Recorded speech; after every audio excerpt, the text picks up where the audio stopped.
Yvan Attal, qui est au casting de la série Bardot diffusée sur France 2 ce lundi 22 mai, révélait il y a quelques années sur le plateau dont est pas couché l'horrible surnom de Charlotte Gainsbourg au lycée de son fils. Yvan Attal, a retrouvé ce lundi 22 mai sur France 2 dans la série Bardot qui rend hommage à la célèbre actrice et chanteuse, surprenait tout le monde en avril 2014, sur le plateau du talk-show On n'est pas couché présenté à l'époque par Laurent Ruquier.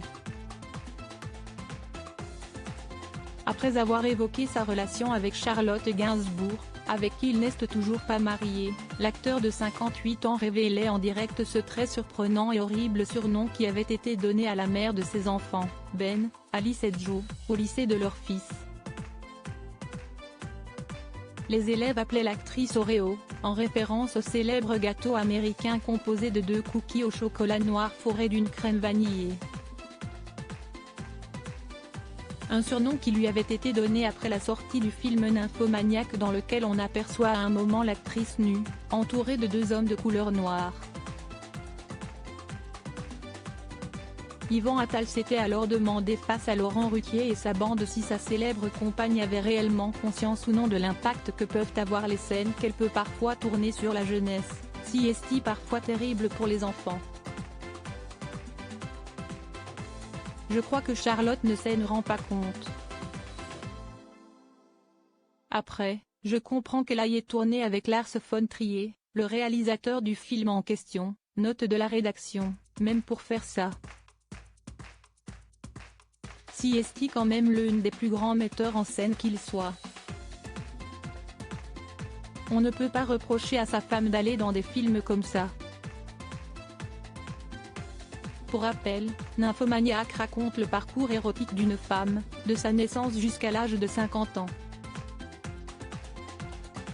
Ce film comporte des scènes pornographiques, tournées avec des doublures et soumises à des effets spéciaux.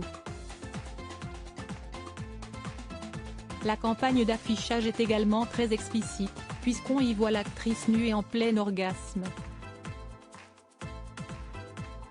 À noter qu'il est possible de trouver une version hard et non censurée de ce film. Je suis contente que cette version existe, si est celle voulue par Lars. Elle correspond au film que j'ai tourné, même si elle va sans doute choquer des gens car il y a des scènes vraiment tardes. J'ai vraiment été frustrée par la version en 2 parties sortie en salle car elle retirait beaucoup au personnage. Il y a un aspect très noir et autodestructeur de Joe qui avait disparu, surtout dans la 2e partie. Je suis très fière du résultat, a notamment déjà confié la fille de Jane Birkin à ce sujet.